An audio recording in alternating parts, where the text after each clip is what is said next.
The video I posted yesterday was the latest in my ongoing series of videos, People Being Awful. And today's video is similar but different because these aren't necessarily people being awful. These are people being intensely irritating. These are people being annoying. The type of people that if I met them in real life, they would boil my piss in seconds. If I were to get trapped in a lift or an elevator, for anyone watching in the new world, with one of these people, I think in a minute or two I would be praying for the cable to snap and put us both out of our misery. That being said, although we see that in Hollywood films, it's impossible for that to happen because lifts have arrestor wheels. I'm getting sidetracked. Anyway, let's begin. Happy Pride!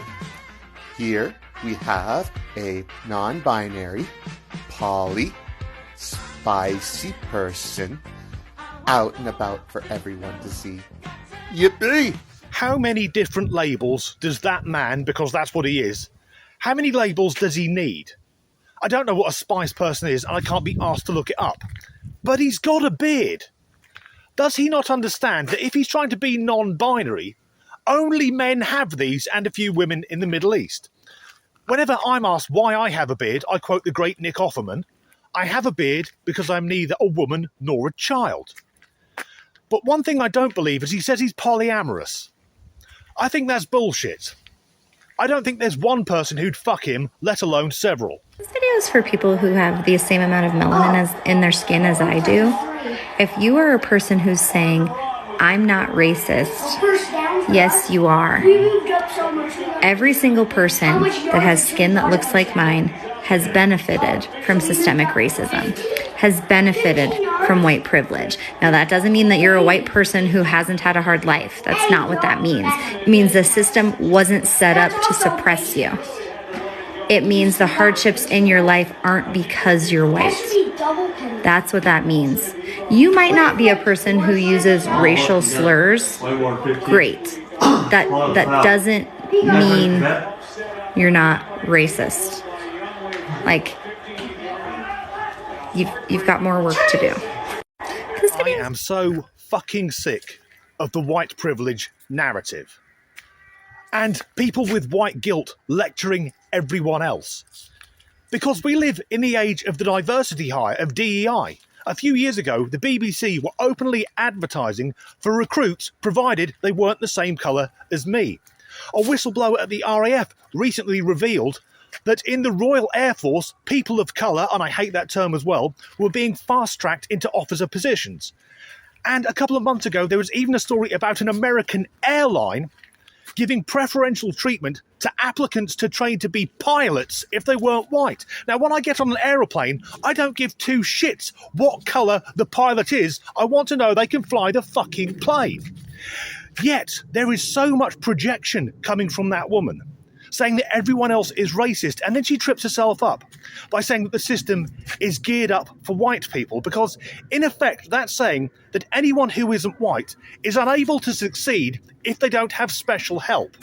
In effect saying, if you're not the same colour as me, you're a bit thick. And I think that's rather racist. Anyway, let's get the latest from the run-up to the US election. Interview yesterday, and he was asked that if Kamala wins in November, would he run for re-election in 2028? And he said no. We are this... Do you see that?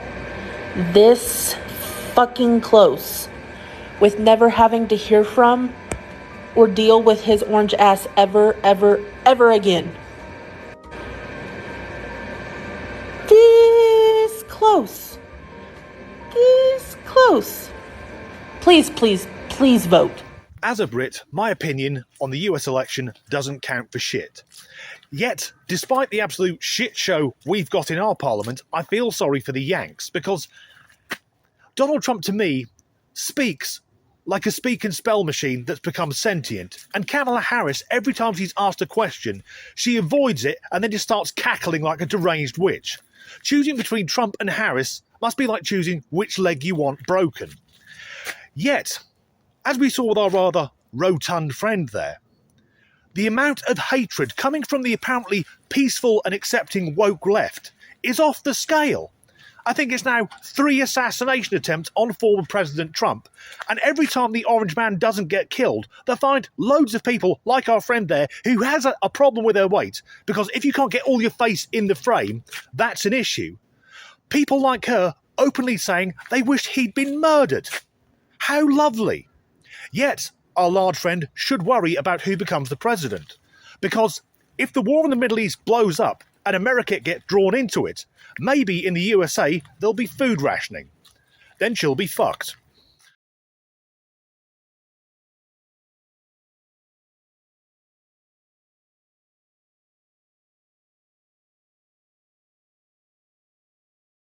Your outfit has nothing to do with your masculinity. What an absolute prick. He's dressed as a woman. By definition, that is the opposite of being masculine. Does anyone remember MASH? Because in that series, Klinger used to dress as a woman to prove he was mentally ill. Yet all those people were just a warm-up for the main event. We're about to see 3 clips, which were originally 2, but the second one I've cut in half because I won't subject you to 2 minutes solid of this person, described as the most hated person on TikTok, and as you can imagine, that's up against some pretty stiff competition. A non-binary former school assistant who was sacked from her job, a person who cannot regulate her voice and doesn't appear to understand how a mobile or cell phone works. She's absolutely ghastly, and I'm going to use a rather old-school term here. I think she's clinically retarded. Haircut, spooky, spooky haircut, spooky, spooky haircut, spooky, spooky haircut. Oh, I have no idea what my barber did. Let's see what this guy cooked up. Let's see it. Oh.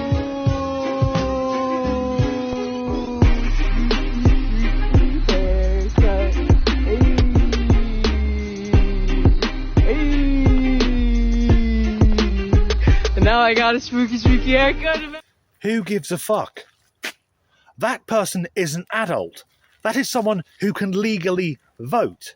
Yet her, because despite whether she likes it or not, she is female, that's someone who's got a haircut I would expect to see on a 10-year-old boy. And the way she uses the camera. Again, a toddler has better grasp of what's going to be comfortable for the audience than that wailing freak. So let's carry on and see it in a happy mood because its family hasn't misgendered it. The gender adventure. I did. Not only did I get to try on a bunch of suits and get fitted for my first ever suit, but my brother and my mother, for the first time ever, introduced me to both of their different co-workers in a gender-neutral way. Hey, my baby brother works at a suit store, and he is very prim and proper, in particular about suits. He's always been kind of an old soul his whole entire freaking life. So, that's just the way he is. Anyways, when we walked into the suit store, my younger brother was like, "Hey Bob, how are you doing today?" "Yeah, my sibling over here is looking to buy a suit." And I was just like, "Let's go! Yeah, bro, let's go!" So then I got measured and I got to try on a bunch of different jackets. I learned so much about suits. I didn't get misgendered or get any weird looks. It was a very positive experience. And after I went to the suit store, me and my other brother had to go and help my mom, who works with the elderly. I've never... So, she refers to her brother as her brother, but she won't be called his sister. Thus is the double standard of the out-there non-binary weirdo types. And she learnt so much about suits. What is there to learn? We all know what suits are. Smart clothing, often worn by people who work in offices or as sales reps. For most of us, they're the things we wear to weddings and funerals. Unless you're watching in Liverpool, that's the thing you've got on when you're up in court. And I feel for her brother, having to admit that you're related to that thing. Before she came in, did he have a word with his colleagues? Right, the sister's coming in. Yes, I've told you about her, the one we used to keep locked in the attic. So now we continue on to her going to meet her mother. Had to go and help my mom, who works with the elderly. I've never been to my mom's work. I don't know what it looks like. It was my first time there. So my mom was all excited and gave me a tour. And then I met her boss. And my mom was like, "Oh, hi, boss lady. Yeah, Oh, my jaw was on the floor. I can't believe she finally introduced me and recognized me as me and not somebody else. And I could tell that my mom and my brother were both nervous to introduce me in a gender neutral way because they were scared they were gonna mess up or hurt me. But they literally killed it, and they made me so proud and so happy and so seen and loved, and I'm so happy. Not just once, but twice in one day. It's the first time she's visited her mother at work. I'm guessing that's the mother's choice, because if that were my offspring, if I had to admit that I brought that thing into the world, when it asked where I worked, I'd just give a false address so there's no chance it would ever meet my work colleagues. What would that feel like when it turns up? Christ, yeah, I'm responsible for that. That thing that's now a drain on state resources because you can guarantee no one else is employing her. Yet, just being called a sibling or a child has blown her away.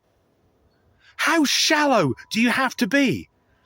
How weak and fragile and pathetic that you need this external validation from the people you're related to who know what fucking gender you are, just to have them play along in your strange imaginary world. But as we've all seen, her mind doesn't work like normal people's. Anyway, that's the end of this video. If you made it this far, well done. Please like and subscribe if you haven't already, and as ever, thanks for watching. How many fucking labels does that gentleman need? Because he's a man whether he likes it or not. And I don't know what a spice person is. I remember the Spice Girls. Is that what we're getting in 2024? The Spice they-thems? This is mentally ill Spice? Don't know where to go from there. All of these people have just been a warm-up. They pale in comparison to the person we're about to meet. Described as the most hated person on TikTok, and as you can imagine, that's up against some of her fucking shitty wanky bollocks. Who cares about her haircut? And that's the hairstyle I'd expect to see on a 10-year-old boy, not a fully grown... Woman's a bit rich, it's female. Called sister. Yet I feel for her brother having to introduce that thing to explain this is the reason you couldn't have friends over as a kid. That was the first time she was visited... Oh, fuck it. And that was the first time she was visited... Oh, bugger. That was the first time she has visited her mother at work. Got there in the end. Cackling like a lunatic, evading questions. She was recently asked if she's a gun owner, and she said that she owns a Glock. The most generic, non-committal answer ever. Not the model number, just a Glock. Like asking someone, do you own a car? Yes, a red one.